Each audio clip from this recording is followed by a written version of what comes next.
Hey guys, welcome back to our YouTube channel learn science, of course learn social science. तो बच्चों, आज हम पढ़ने जा रहे हैं NCERT political science chapter number 7 understanding marginalization का पार्ट 4। तो बच्चों, होप सो कि आप लोगों ने part first, second and third देख लिया होगा और आप लोगों को मार्जिनलाइजेशन काफी अच्छे से समझ में आ रहा होगा। तो बच्चों, आज का टॉपिक है हमारे पास मुस्लिम्स एंड मार्जिनलाइजेशन। जैसे कि हम लोगों ने पार्ट थर्ड में माइनॉरिटीज एंड मार्जिनलाइजेशन के बारे में पढ़ा था, और हम लोगों ने ये भी पढ़ा था कि जो लोग माइनॉरिटी में हैं उनके लिए जो है कॉन्स्टिट्यूशन ने सेफ गार्ड्स बनाए हैं ताकि वो उनके कल्चर की, उनके राइट्स की जो है जो मेजोरिटी हैं उनसे प्रोटेक्ट कर सके। तो इसीलिए बच्चों, हम मुस्लिम्स के कॉन्सेप्ट में ये समझेंगे कि जब हमारे 1947 का, अब आप सोचे होंगे कि मुस्लिम्स तो मार्जिनलाइज हमें नहीं लगते, वो लोग हर चीज में बराबर हैं, हर चीज में आगे हैं, एंड देन उनका सोशल स्टेटस भी अच्छा है। तो आप लोगों को ऐसा फील हो रहा होगा कि मुस्लिम्स को मार्जिनलाइज क्यों कहा गया। वो इसलिए कि बच्चों, जब जैसे कि हम सभी जानते हैं 1947 में जब हमारे इंडिया का पार्टिसिपेशन हो गया, हमारे इंडिया एंड पाकिस्तान में डिवाइड हो गया, तो उससे उस समय क्या हुआ कि बहुत सारे लोग जो है, बहुत सारे मुस्लिम्स जो है वो ज्यादातर मुस्लिम, बहुत सारे नहीं, ज्यादातर मुस्लिम्स जो है वो पाकिस्तान चले गए, एंड देन कुछ मुस्लिम्स जो है वो इंडिया में रह गए। तो जब ये पार्टिसिपेशन हुआ था तो उस टाइम जो है बहुत ज्यादा हिंदू मुस्लिम्स की लड़ाइयाँ हुई थी, जिसकी वजह से जो इंडिया में मुस्लिम्स रह गए थे उनके साथ काफी बुरा सलूक किया गया, उनके साथ मारपीट की गई, एंड देन बहुत कुछ हुआ। तो चलिए, अब हम इसकी वजह से इसके साथ ही हम अपने टॉपिक पे आते हैं। तो इस वजह से मुस्लिम कम्युनिटी जो है वो मार्जिनलाइज हो गई, और वो माइनॉरिटी में भी है इसलिए भी वो मार्जिनलाइज है। ओके, तो चलिए अब इसको हम और डिटेल में अकॉर्डिंग टू आवर बुक समझेंगे। According to 2011 census, Muslims are 14.2% of India's population and are considered to be marginalized community in India today. 2011 के सेंसस के अकॉर्डिंग, सेंसस आप लोग जानते ही होंगे, जनगणना को बोलते हैं, जिसमें मर्दमशुमारी जिसको उर्दू में बोलते हैं, यानी जिसमें जनता का मतलब जनता की काउंटिंग होती है कि कितनी इंडिया में पॉपुलेशन है। मुस्लिम्स जो है वो 14.2% पूरी इंडिया के जो है वो थे, मतलब 14.2% मुस्लिम्स की कम्युनिटी थी पूरी इंडिया की पॉपुलेशन में, जिसकी वजह से और मुस्लिम्स जो है वो मार्जिनलाइज कम्युनिटी इंडिया में, because in comparison to other communities, दूसरे कम्युनिटीज के कंपैरिजन में, उनके कंपैरिजन में मार्जिनलाइज है, अपने आप में मार्जिनलाइज, आदिवासीज की तरह मार्जिनलाइज नहीं है। Okay, they have over the years have been deprived of the benefits of socio economic development. वो लोग जो है सालों से जो है सोशियो इकोनॉमिक डेवलपमेंट से वंचित रहे, यानी उनको नहीं मिला, वहां तक उनकी पहुंच नहीं हो पाई इक्वली दूसरी कम्युनिटीज के कंपैरिजन में। Okay, the data in the 3 tables below derived from different sources. अभी हम लोग नीचे 3 टेबल्स में डेटा दिया गया है जो कि डिफरेंट सोर्सेज से लिया गया है, indicate the situation of the Muslim community with regard to the basic amenities, literacy and public employment, जिसमें हम मुस्लिम्स कम्युनिटी की सिचुएशन को पढ़ेंगे, उनके बेसिक एमिनिटीज के रिगार्ड में, लिटरेसी एंड पब्लिक एम्प्लॉयमेंट में क्या उनकी सिचुएशन है। Read the tables below, and अब हम नीचे की टेबल्स को पढ़ने जा रहे हैं। And what do you think these tables tell us about the socio economic status of the Muslim community.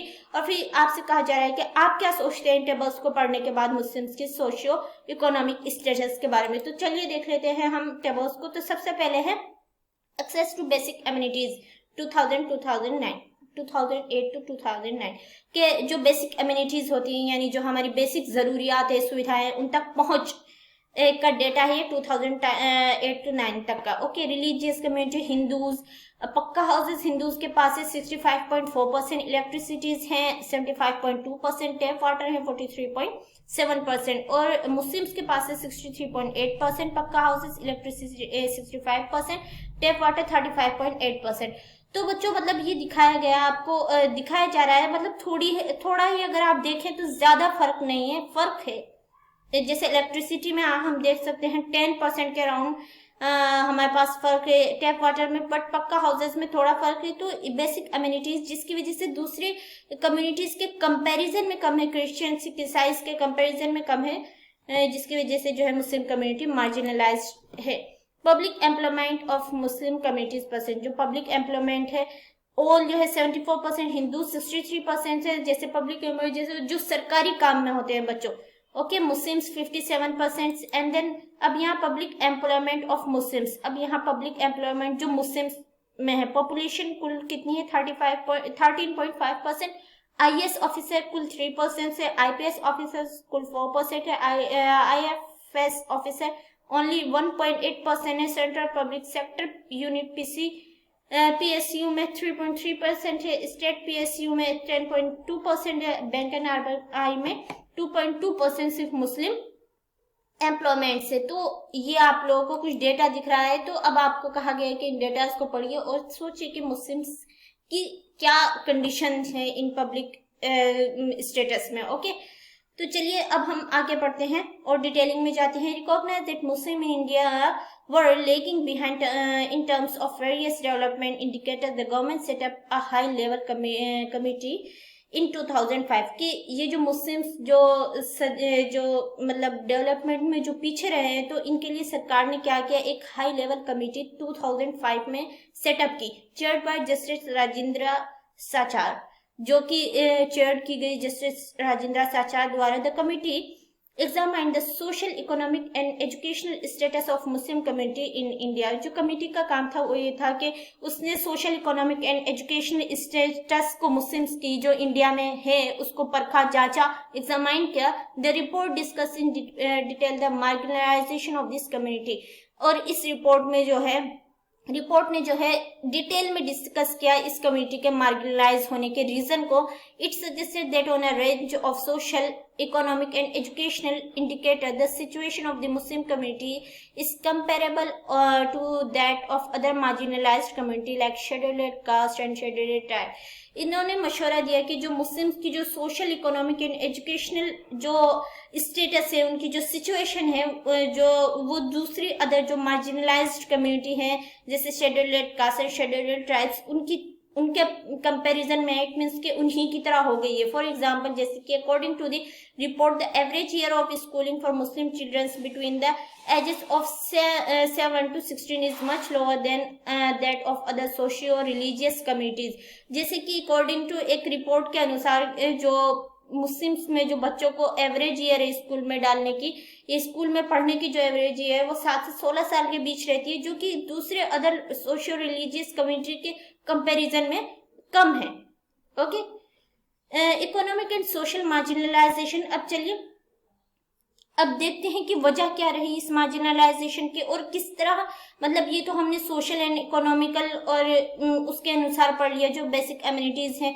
अब यहाँ पे कुछ उनकी सोशली जो उनको मार्जिनलाइज किया गया, यहाँ इकोनॉमिकली पढ़ा, यहाँ हम सोशली उनको किस तरह मार्जिनलाइज किया गया, मुस्लिम्स को किस तरह उनको मार्जिनलाइज किया जाता है, किस तरह उनको एक डिफरेंट कम्युनिटी की तरह डिस्क्राइब किया जाता है, बिहेव किया जाता है, उसके बारे में पढ़ रहे हैं। तो बच्चों देखिए, बेसिकली ऐसा हमें होता दिखाई देता नहीं है, क्योंकि हमारे इंडिया में अल्हम्दुलिल्लाह इक्वालिटी है बहुत, और हम लोग काफी आपस में मेलजोल के साथ रहते आ रहे हैं। बट अभी कुछ दिनों से, कुछ सालों से जो है हमारे आपस के जो हमारे मतलब जो अदर कम्युनिटीज के साथ जो हमारे रिलेशंस थे, उसमें काफी हमारे कुछ पॉलिटिकल लीडर्स की पॉलिसीज की वजह से जो है काफी दरारें आ गई हैं, जो कि हमें एक्सेप्ट नहीं करनी। कोई आकर हमारे बीच में हमें फूट नहीं डलवा सकता, हम जैसे हैं, क्योंकि हमें जब हम आपस में सुकून से रहेंगे तभी हम आगे अपने देश की डेवलपमेंट के बारे में कुछ कर सकेंगे, अपने डेवलपमेंट के बारे में जो है हम आगे कदम बढ़ा सकेंगे। तो चलिए देखते हैं सोशल मार्जिनलाइजेशन की मुस्लिम्स का। Economic and social marginal experience by Muslim has other dimension as well, कि इकोनॉमिक एंड सोशल मार्जिनलाइजेशन है मुस्लिम्स की, उसकी दूसरी भी वजह है, दूसरे भी डायमेंशन हैं। लाइक अदर माइनॉरिटीज, दूसरी माइनॉरिटीज की तरह Muslim customs and practices are sometime quite distinct from what is seen as the mainstream, के मुस्लिम्स का जो पहनावा और उनकी जो इबादत करने का तरीका है, जो उनकी प्रैक्टिसेस हैं, वो जो है समटाइम जो मेनस्ट्रीम जो होती है, यानी जो मुख्य धारा से है, वो अलग हटकर दिखाई देती है, यानी जो मेजोरिटी। तो बच्चों ये बात काफी लॉजिकल है, सिंपल है कि हर कम्युनिटी की जो है प्रैक्टिसेस, उनके कस्टम्स अलग होते हैं। अब आप इस पे किसी को देखिए, ये काफी छोटी सोच की बात होती है कि आप किसी के पहनावे की वजह से, किसी ने क्या पहन रखा है उसकी वजह से आप जज करते हैं। जैसे कि हम एक कहावत वेरी मतलब बहुत ज्यादा पॉपुलर है, वो यही कि अब यू कैन नॉट जज a book by its cover, कि आप किसी मतलब किसी बुक के कवर की वजह से आप उसको जज नहीं कर सकते। तो ये काफी इसकी वजह से किसी को मार्जिनलाइज करना, ये ऐसी सोच रखना, ये बहुत गलत बात है। Okay, some not all Muslims many wear a burqa, sport a long beard, wear a fez and this become ways to identify all Muslims। कुछ, सभी नहीं, बल्कि ज्यादातर ही मुस्लिम्स जो है वो, मुस्लिम लेडीज जो है वो बुर्का पहनती हैं, और जो मर्द हैं वो लंबी दाढ़ी रखते हैं। Wear a phase, phase basically बच्चों आई थिंक अमामा, जो सर पे पगड़ी बांधते हैं, सिख वाली पगड़ी नहीं, जो मुसलमान जो पगड़ी बांधते हैं वो। एंड देन, और ये कुछ तरीके हैं जो मुस्लिम्स को आइडेंटिफाई करते हैं, यानी जो लोग बुर्का पहनते हैं वो मुस्लिम्स होते हैं। Because of this they tend to be identified differently and some people think they are not like the rest of us, क्योंकि वो इस तरह जो है अपने आप को अलग, मतलब इस तरह हम सभी जानते हैं, जैसे सिख्स जो है वो पगड़ी पहनते हैं उसकी वजह से वो अलग दिखते हैं, मुस्लिम्स बुर्का पहनते हैं, तो ये सारी चीज की वजह से हम किसी को भेदभाव नहीं कर सकते। आज के टाइम पे दुनिया इतनी डेवलप कर गई है कि इन सारी चीजों से कुछ फर्क नहीं पड़ता, हर एक को अपनी जिंदगी जीने देनी चाहिए, वो जैसे चाहे जिए, बस ये कि सब लोग अपने अंदर अपनी चीज को रखे, किसी दूसरे पे ना थोपे। ओके, तो इसकी वजह से क्या है कि कुछ लोग समझते हैं कि वो हमारी तरह नहीं है। Often this become an excuse to treat them unfairly, और इसी वजह से कुछ लोग उनके साथ कैसे अनफेयरली ट्रीट करते हैं, उनके साथ सही से पेश नहीं आते, एंड डिस्क्रिमिनेट अगेंस्ट देम, और उनके खिलाफ उनके साथ भेदभाव करते हैं। Do you remember reading in your class 7 book about how the Ansaris were finding it difficult to rent a house? क्या आप लोगों को याद है कि आप लोगों ने क्लास 7 की बुक में पढ़ा था कि किस तरह जो अंसारीज थे उनको एक रेंट का हाउस ढूंढने में डिफिकल्ट हुई, because they are Muslim. This social marginalization of Muslim in some instances had led to them migrating from places where they have lived। और जो ये सोशल मार्जिनलाइजेशन है, यानी मुस्लिम्स के खिलाफ जो ये सोच बना लेते हैं लोग, इसकी वजह से क्या होता है, कई जगह पे जहाँ पे दूसरी मेजोरिटी के लोग ज्यादा रहते हैं, जो लोग इस तरह भेदभाव करते हैं, उनके साथ अनफेयर ट्रीट करते हैं, उसकी वजह से मुस्लिम्स को वहां से जहाँ वो रहते हैं वहां से छोड़कर माइग्रेशन करना पड़ता है, often leading to the ghettoization of the community। Sometimes this prejudice leads to hatred and violence। और ये जो ghettoization है बेसिकली बच्चों इसको बोलते हैं, यानी एक ऐसी कट्टर जो ये धारा है, और कभी कभी जो ये मतलब इस तरह का भेदभाव जो है, इसकी वजह से क्या होता है, नफरत पैदा होती है और वायलेंस, और इसकी वजह से फसाद होते हैं। जैसे कि अभी हम लोग त्रिपुरा में पढ़ रहे हैं कि वहां पे बहुत ज्यादा जो है मुस्लिम्स की घरों को तोड़ दिया गया, मसाजिद को जो है तोड़ दिया गया, आग लगा दी गई। तो बच्चों इस तरह की वायलेंस लोग करते हैं, तो आई होप सो कि आप लोग ऐसा कुछ नहीं करेंगे, एंड देन आप लोग इक्वालिटी के साथ रहेंगे और अपना जिए बच्चों, दूसरों के साथ हमें कोई दिक्कत नहीं होनी चाहिए। ये सारी चीजें आज के टाइम में कोई मैटर नहीं करती कि कौन क्या पहनता है, कौन क्या करता है, ये सिर्फ ये एक छोटी सोच है जिसकी वजह से अगर हम आपस में लड़ते हैं तो क्या होगा, सिंपल सा कोई तीसरा आकर हम पर जो है कब्जा कर लेगा, एंड देन इस तरह हमारे डेवलपमेंट में भी काफी फर्क पड़ेगा। तो चलिए अब और आगे पढ़ते हैं। देखिए यहाँ एक लेटर है जिसको आप खुद से पढ़ लीजिएगा, जिसमें बताया गया है कि सिर्फ उनकी कस्टम्स की वजह से उनको जो है अलग जो है मुस्लिम्स के साथ बिहेव किया गया। एनी फारूक, ये आपकी तरह एक बच्ची है जिसने ये लेटर लिखा है, तो वो पूछ रही है कि क्या सिर्फ जो हमारी ड्रेस है, जो हमारी आइडेंटिफाई है, इसकी वजह से फेयर और डिस्क्रिमिनेशन होता है। हालांकि आइडेंटिफाई तो दूसरे लोगों की भी होती है, जैसे यहूदीज जो होते हैं वो अपनी अलग कैप्स सी लगा के रखते हैं, एंड देन बहुत बड़ी दाढ़ी रखते हैं, एंड देन जो सिख होते हैं वो पगड़ी बांध के रखते हैं। तो मुस्लिम्स के साथ ये डिस्क्रिमिनेशन क्यों? तो चलिए, in the above section of this chapter we saw how in the case of the Muslim community there is a link between economic and social marginalization। के ऊपर के चैप्टर में हमने पढ़ा कि जो मुस्लिम्स की जो ये मतलब जो मार्जिनलाइजेशन है, इसमें सोशल एंड इकोनॉमिक मार्जिनलाइजेशन के बीच में लिंक है, यानी उनकी जो सोशल स्टेटस है उसकी वजह से उनकी इकोनॉमिक स्टेटस पे, इकोनॉमिक पर उनकी फर्क पड़ता है। Earlier in this chapter you read about the situation of Adivasis, जैसे कि हम लोगों ने इस चैप्टर में पहले आदिवासी के सिचुएशन के बारे में पढ़ा था। इन your class 7th book you read about the unequal status of women in India, जैसे कि हमने क्लास 7 की बुक में पढ़ा था कि किस तरह अनइक्वल स्टेटस था वुमेन्स का इंडिया में, अभी भी ये काफी ज्यादा प्रचलित है। The experience of all this group point two the fact that marginalisation is a complex phenomenon requiring a variety of strategies, measures and safeguard to redress this situation। ये अच्छा, तो चलिए अब यहाँ पे आपको सुझाव बताया जा रहा है कि ये जो पूरा एक्सपीरियंस है मार्जिनलाइजेशन का, इसको सुधारने के लिए different strategies, measures and safeguard की जरूरत है। All of us have a stake in protecting the right defined in the Constitution and laws and policies framed to realize these rights। क्या हम सभी को जरूरत है कि हम उनके राइट्स की जो है, अपने राइट्स की, उनके राइट्स की जो है प्रोटेक्शन करें। Without this we will never to be able to protect the diversity that make our country unique nor realise the state commitment to promote equality for. अगर हम लोग ऐसा नहीं करेंगे, हम लोग अगर भेदभाव के साथ रहेंगे ही, तो बच्चों क्या होगा, जो हमारी डाइवर्सिटी को, हमारी इंडिया की जो पूरी डाइवर्सिटी है उससे वो कायम नहीं रह पाएगी, हम उसको बचा नहीं पाएंगे। और जो स्टेट ने, जो हमारी जो कॉन्स्टिट्यूशन असेंबली है, उन्होंने जिस सोच के साथ जो उन्होंने कमिटमेंट दी थी कि वो इक्वालिटी को प्रमोट करेंगे, उसको पूरा नहीं कर पाएंगे। तो इसलिए जरूरी है कि हम इन सारे भेदभाव को छोड़ के इससे ऊपर उठ के सोचें।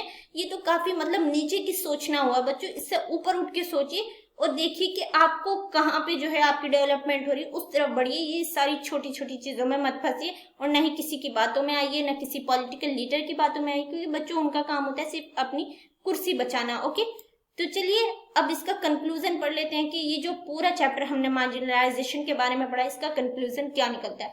इन this chapter we have tried to understand what it mean to be marginalised community. इस पूरे चैप्टर में हमने ये समझने की कोशिश की है कि मार्जिनलाइज्ड कम्युनिटी का मतलब होता क्या है।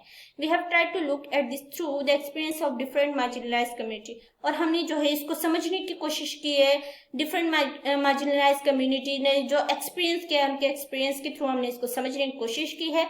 There are different reason for each of this community being marginalised, और हर कम्युनिटी के मार्जिनलाइज्ड होने के डिफरेंट रीजन है। Each experience marginalisation in different way, और जो सबके जो मार्जिन, जैसे आदिवासी का उनका अलग वे है, मुस्लिम्स का अलग वे है, और जो लेडीज जो वुमेन्स के साथ जो मार्जिनलाइजेशन है उनका अलग वे है, सबके अलग अलग एक्सपीरियंसेस है। We have also seen that marginalisation is linked to experiencing disadvantage, prejudice and powerlessness, और हम लोग ने ये भी देखा कि मार्जिनलाइज की वजह से जो है लोग डिसएडवांटेज फील करते हैं और उनके साथ भेदभाव होता है, वो अपने आप को पावरलेसनेस फील करते हैं। In India there are several more marginalised communities. India में जो है और भी बहुत सारे मार्जिनलाइज्ड कम्युनिटी, जैसे कि दलित, जो हिंदुइज्म में जो कास्ट का जो मसला है, जैसे वहां पे ब्राह्मण, दलित, जिसकी वजह से बच्चों ये बहुत गलत बात है, जिसकी वजह से जो है क्या होता है, भेदभाव होता है, और जो दलित हैं वो भी मार्जिनलाइज रहते हैं, उनको काफी नीच समझा जाता है। हालांकि बच्चों सारे इंसान बराबर होते हैं,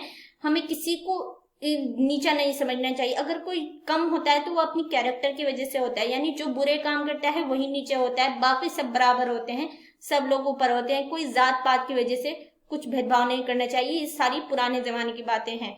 of whom you will read more in this next chapter। और भी बहुत सारी कम्युनिटीज है जिसके बारे में हम लोग नेक्स्ट चैप्टर में पढ़ेंगे। Marginalisation results in having a low social status and not having equal access to education and other resources. Marginalisation की जो उसका जो रिजल्ट निकलता है वो यही कि उनका लो सोशल स्टेटस हो जाता है, और जो उनको इक्वली जो है वो एजुकेशन और अदर रिसोर्सेज तक नहीं पहुंच पाते। तो बच्चों ये बेसिकली जो लो सोशल स्टेटस है, ये मुस्लिम्स के बारे में तो नहीं हो सकता, क्योंकि उनका लो सोशल स्टेटस तो नहीं होता, बल्कि हाँ दलित्स और जो आदिवासी हैं उनके बारे में आप ये कह सकते हैं। बिकॉज मुस्लिम इंडिया में मार्जिनलाइज्ड हैं, बट पूरे वर्ल्ड में आप देख सकते हैं कि काफी जो बड़े बड़े मुस्लिम्स के देश हैं, जैसे कि सऊदी अरब है, दुबई है, इमिरेट्स है पूरा, तो वहां पर मुस्लिम काफी डेवलप तरीके से वो लोग वहां पर रहते हैं। तो ये लो सोशल स्टेटस दलित वगैरह का है। येट द लाइव्स ऑफ अब यहाँ पे जो है ये हमने पढ़ा कि मार्जिनलाइजेशन होता क्या है, और मार्जिनलाइजेशन की वजह से जो है एजुकेशन और दूसरे अदर रिसोर्सेज तक पहुंचने में दिक्कतें पेश आती हैं। Yet the lives of the marginalisation people can do change, और अभी भी जो लाइफ है मार्जिनलाइज्ड पीपल की, जैसे दलित हैं एंड देन आदिवासी हैं, वो अभी भी चेंज हो सकती हैं अगर हम अपने दिमाग थोड़ा अपने सोच को बदल लें। सबसे पहली बात, thus no one is marginalised all the time in exactly the same way. देखिए यहाँ आपसे सबसे कीमती बात कही गई है कि जरूरी नहीं कि जो लोग अभी मार्जिनलाइज्ड हैं वो हमेशा मार्जिनलाइज्ड रहें, क्या पता वो अपने आप को आगे बढ़ा लें एंड देन वो आपसे भी ऊपर चले जाए। तो इसलिए ये जो हमेशा जो ट्रेंड पे है वो हमेशा ट्रेंड पे नहीं रहेगा, जो मेजोरिटी में वो हमेशा मेजोरिटी पे नहीं रहते। तो बच्चों जरूरी नहीं कि जो आज मार्जिनलाइज्ड हो वो हमेशा मार्जिनलाइज्ड रहे। If you go back to example of marginalisation we have discussed, we will see that each of this group have a long history of struggle and resistance. अगर हम जो लोग अभी मार्जिनलाइज्ड, अगर हम उनकी हिस्ट्री को पढ़ते हैं तो हम देखते हैं कि उनकी हिस्ट्री जो है उनकी स्ट्रगल्स और उनके रेजिस्टेंस से जो है भरी पड़ी है। Marginalised community want to maintain their cultural distinctiveness while having access to rights, development and other opportunities. जो मार्जिनलाइज्ड कम्युनिटी है वो जो अपने कल्चर डिस्टिंक्टिवनेस है, यानी जो उनकी कल्चर के अलग अलग खासियत हैं सारी, जिसकी वजह से उनको मार्जिनलाइज किया जाता है, वो उसको मेंटेन करने की और जो राइट्स और डेवलपमेंट और जो दूसरी अपॉर्चुनिटीज हैं वहां तक पहुंचने की कोशिश करते हैं।